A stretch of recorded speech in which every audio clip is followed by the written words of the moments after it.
नमस्कार दोस्तों, मैं राजकुमार कोटारिया आज आप सभी लोगों के लिए लेकर आया हूं प्रणव कुमार मुखर्जी, जो कि हमारे देश के पूर्व राष्ट्रपति रह चुके हैं। हमारे देश का सर्वोच्च पद जिसे कहा जाता है, उस पद पर ये आसीन रह चुके हैं। तो और हाल ही में इनका निधन भी हुआ है। तो सबसे पहले मैं इन पर अपनी श्रद्धांजलि अर्पित करना चाहूँगा। और अब चूंकि ये नहीं रहे हैं, हाल ही में इनका निधन हुआ है, तो इनसे संबंधित बहुत सारे फैक्ट्स हम लोगों के लिए जानना आवश्यक है, क्योंकि आने वाले समय में इनसे संबंधित कई फैक्ट्स पूछे जा सकते हैं एग्ज़ाम की दृष्टि से भी, और एक जनरल फिनोमिना के एस्पेक्ट में भी ये हमारे लिए ज़रूरी है। तो चलिए आगे बढ़ते हैं। प्रणव कुमार मुखर्जी, जो कि हमारे देश के सर्वोच्च पद जिसे राष्ट्रपति पद कहा जाता है, तो राष्ट्रपति हमारे देश के पूर्व राष्ट्रपति रह चुके हैं। साथ ही ये हमारे देश में जो सर्वोच्च सम्मान कहलाता है भारत रत्न से भी नवाजे जा चुके हैं, और साथ ही कांग्रेस के वरिष्ठतम नेताओं में इनकी गिनती होती है। तो चलिए आगे बढ़ते हैं इनसे संबंधित कुछ निजी बातों पर। इनका जन्म 11 दिसंबर 1935 ब्रिटिश भारत में हुआ था। उस दौरान भारत गुलाम था, और 1935 का जो दौर था वो ब्रिटिश भारत के था। ब्रिटिशर्स के द्वारा हमारे देश को उपनिवेशित किया गया था। ये एरिया पश्चिम बंगाल में आता है। और इनकी मृत्यु की बात करें तो अभी हाल ही में 31 अगस्त 2020 को दिल्ली में उनकी स्वास्थ्य में परेशानी आने की वजह से हो गया है। इनके मैं ज़्यादा दूसरी बातें ना करते हुए सबसे पहले इनके राजनीतिक जीवन के बारे में बात करता हूँ। तो इनका राजनीतिक जीवन सन 1969 से 2012 तक रहा है। हम कुछ महत्वपूर्ण तथ्यों की बात करें तो सन 1984 में ये हमारे भारत के वित्त मंत्री बने थे। उस दौरान इनके बारे में अगर मैं कुछ अनोखी बात कहूँ तो इन्हें सर्वश्रेष्ठ वित्त मंत्री इन्हें घोषित किया गया था यूरोमनी पत्रिका में। और ये यूरोमनी पत्रिका उस दौरान की बहुत ही फेमस पत्रिका रही है। इसके बाद 1986 में उन्होंने राष्ट्रीय समाजवादी कांग्रेस बनाई थी। क्योंकि इनका राजनीतिक सफ़र 1969 में शुरू हो जाता है, तो 1969 में ही ये भारतीय राष्ट्रीय कांग्रेस को ज्वाइन कर चुके थे, उसमें सम्मिलित हो चुके थे। लेकिन कुछ विवादों की वजह से इन्होंने अपनी एक अलग पार्टी बनाई, जिसका नाम था राष्ट्रीय समाजवादी कांग्रेस, जिसे सन 1986 में इन्होंने स्थापित किया था। उसके बाद सन 1989 में, मतलब सिर्फ और सिर्फ 3 साल ये पार्टी चली, और इसे वापस भारतीय राष्ट्रीय कांग्रेस में विलय कर दिया गया, मतलब उसमें मिला दिया गया। इसके बाद सन 1995 से 1996 में विदेश मंत्री के रूप में ये अपना कार्यभार निभा चुके हैं। उस दौरान भारत के प्रधानमंत्री थे पीवी नरसिम्हा राव। तब ये बहुत ही महत्वपूर्ण मुद्दों पर बात कर चुके थे। उस दौरान इन्होंने अपने राजनीतिक करियर में बहुत अच्छा मुकाम हासिल किया था। इसके बाद कुछ समय ये रक्षा मंत्री भी रहे, और फिर सन 1997 में इन्हें उत्कृष्ट सांसद का अवार्ड मिला। ये अपने आप में बहुत अतुलनीय है। इसके अलावा ये देश में लोकसभा और राज्यसभा के सदन के नेता भी चुने गए हैं।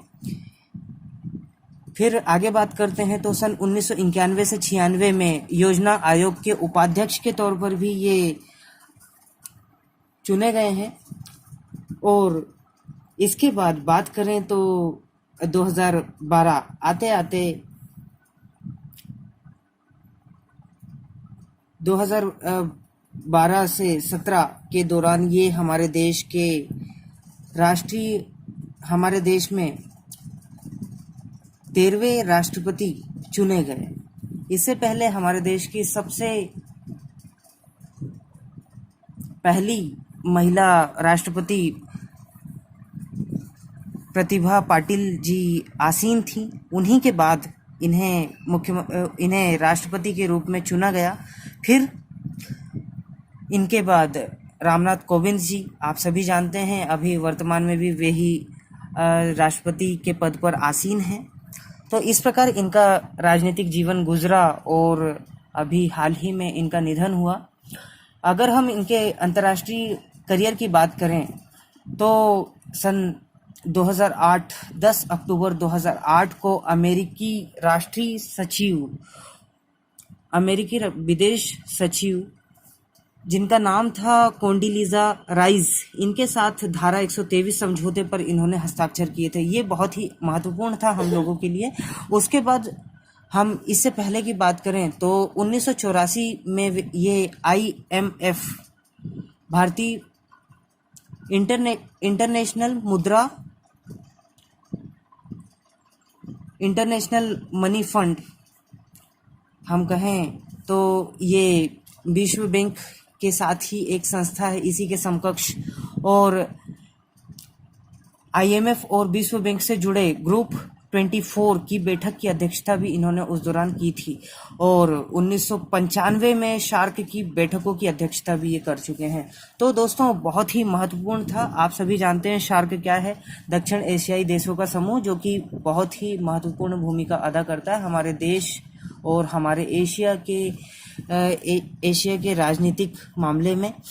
अगर हम इनके सम्मान की बात करें तो कुछ सम्मान तो मैंने पहले ही आपको बता दिए हैं, लेकिन मैं आपको तथ्यात्मक रूप में बताना चाहूँगा। तो यूरोमनी पत्रिका में सन 1984 में विश्व के सर्वश्रेष्ठ वित्त मंत्रियों में इनका नाम शुमार था। और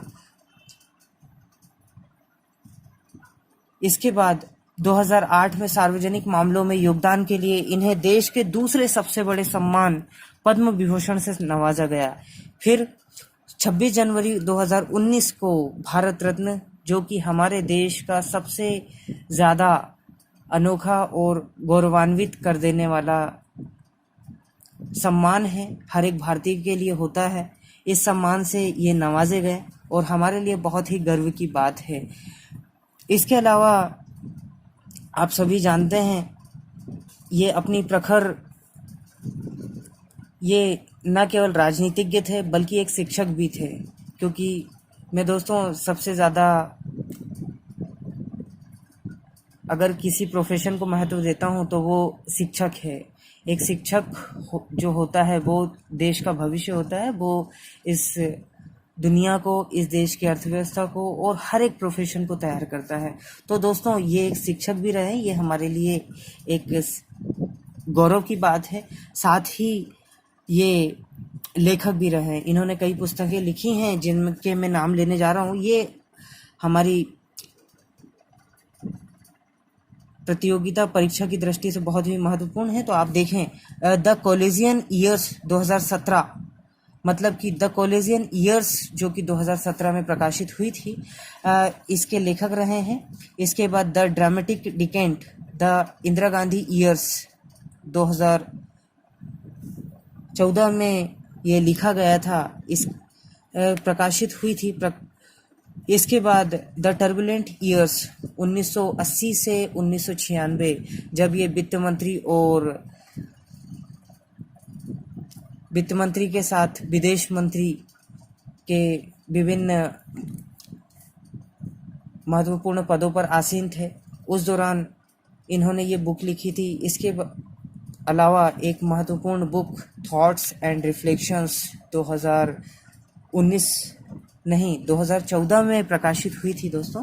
तो बहुत ही ज़्यादा शानदार व्यक्तित्व रहा है। मैंने इनके बारे में काफ़ी कुछ पढ़ा था, लेकिन बहुत ही संक्षिप्त जानकारी आप सभी के सामने परोसी है। देखते रहिए दोस्तों मेरा चैनल, सब्सक्राइब करें, शेयर करें, लाइक करें, कमेंट करें और कमेंट में जय हिंद लिखना ना भूलें। साथ ही बेल आइकन पर क्लिक करना भी ना भूलें। दोस्तों इसी प्रकार की बहुत सारी जानकारियाँ मैं आप लोगों के लिए लेकर आता रहूँगा।